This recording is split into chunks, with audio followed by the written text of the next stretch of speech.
My heart ached with sorrow as I stood in the dimly lit attic, surrounded by old forgotten treasures. Among the dusty boxes and creaking floorboards, there it was, an unsettling doll with glassy eyes, its expression frozen in an eerie grin. This doll had been the last gift my grandma gave me before she passed away. It had been a bittersweet moment when Grandma handed me the doll.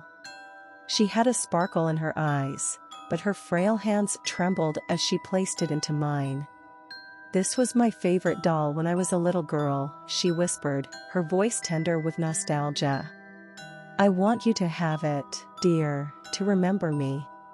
Her words touched my heart, and I knew how much the doll meant to her, but it sent shivers down my spine. There was something unsettling about its appearance, the way its eyes seemed to follow you, and its smile that seemed to widen when you weren't looking. Yet, I couldn't bear to refuse Grandma's final gift. It was the last piece of her that I had, a tangible connection to her warm and loving presence. At first, I kept the doll on a shelf in my bedroom, hoping it would grow on me over time. However, as the nights passed, I couldn't shake the feeling that something was off. The doll's presence seemed to permeate the room, and I felt like it was watching me, waiting for me to let my guard down. I tried turning it away or covering its face, but it always seemed to find a way to stare at me with those lifeless eyes.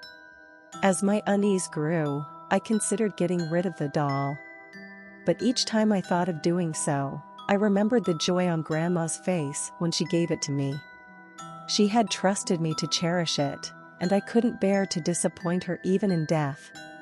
One night, during a thunderstorm, I awoke to a faint sound coming from the doll. My heart pounded, and I held my breath, listening intently. It was a soft, eerie laughter, almost like a whisper carried on the wind. Fear clenched my chest, and I decided I couldn't bear to keep the doll in my room any longer.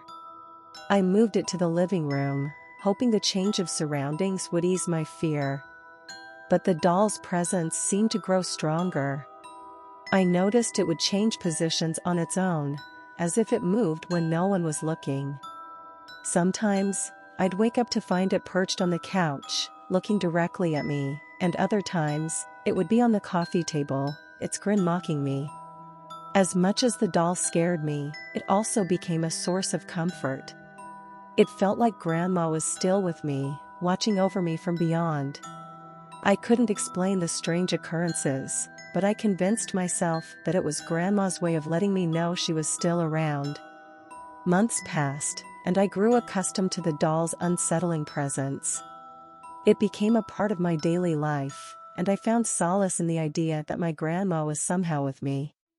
But on the anniversary of Grandma's passing, something strange happened. As I was reminiscing about her in the living room, a sudden gust of wind blew through the open window, sending shivers down my spine. The doll, which was perched on the windowsill, teetered precariously. I rushed to grab it before it fell, but as I reached out, I felt a strange force tugging at the doll.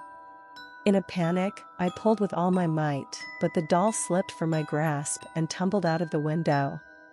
I watched in horror as it hit the ground below, breaking into pieces. A mixture of relief and sadness washed over me. In the following days, I found myself missing the doll more than I could have imagined. Despite its eerie nature, it had become an integral part of my life, a connection to my grandma that I couldn't replace. I couldn't abandon it, even in its broken state. With determination, I collected the pieces and carefully glued the doll back together. Its once wide grin was now slightly crooked, and its glassy eyes had lost some of their luster. But it was whole again, and it still carried the essence of Grandma's love. In time, my fear of the doll lessened, and I learned to embrace its peculiar presence. It was a reminder of my grandma's unwavering love, and though it scared me at times, I knew I could never let it go. The doll, with all its imperfections, had become a symbol of the bond that transcended life and death, a connection that would forever tie me to my beloved grandma. It was a dark and stormy night, and the rain fell heavily upon the windshield of my car as I made my way through the scariest woods known till now. The forest loomed around me, its twisted branches reaching out like skeletal hands, casting eerie shadows on the road. It was midnight, and I felt a shiver run down my spine as I navigated through the dense thicket of trees. I had heard the stories, the rumors of this cursed place, but I was determined to take the shortcut through the woods to reach my destination faster. As I drove deeper into the heart of the forest, the rain intensified, making it difficult to see anything beyond the dim glow of my headlights. The sound of the rain pelted against the car's metal frame like ghostly whispers, and I could feel the tension building in the air. My heart pounded loudly in my chest, and I could feel the sweat forming on my forehead. I told myself it was just nerves, but I couldn't shake the feeling that something was watching me from the darkness. Suddenly, the car's headlights flickered, and the engine sputtered ominously. Panic welled up inside me as I desperately tried to restart the car. After a few terrifying moments, the engine roared back to life, and I let out a sigh of relief. But my respite was short-lived. As I continued driving, my eyes caught a glimpse of a pale figure standing by the side of the road. My heart skipped a beat as I tried to focus on the figure, but it vanished into thin air, leaving me shaken and questioning my senses. As the rain intensified, so did my fear. Every shadow seemed to morph into something sinister, and every rustle of leaves sounded like a malevolent laugh. I couldn't shake the feeling that something malevolent was lurking just beyond the reach of my headlights. The rainstorm showed no sign of letting up, and my windshield wipers struggled to keep up with the torrential downpour. My nerves were fraying, and my mind was playing tricks on me. I was about to turn back when I heard a loud bang from the trunk of my car. My heart pounded in my ears as I slowly got out of the car, my hands trembling. As I approached the trunk, I could feel the hairs on the back of my neck stand on end. I unlocked the trunk, and with a deep breath, I lifted the lid. To my horror, there, lying motionless, was a life-sized doll. Its glassy eyes stared blankly at me, and its painted smile seemed to mock my fear. I couldn't comprehend how it had gotten there, and the thought of someone playing a sick joke on me only heightened my anxiety. I slammed the trunk shut and rushed back into the driver's seat, determined to get out of this nightmarish forest. But as I turned the key, the engine refused to start. Panic engulfed me as I tried repeatedly, but the car remained silent. With each passing second, the feeling of being watched intensified. I felt like a trapped animal, surrounded by an unseen predator.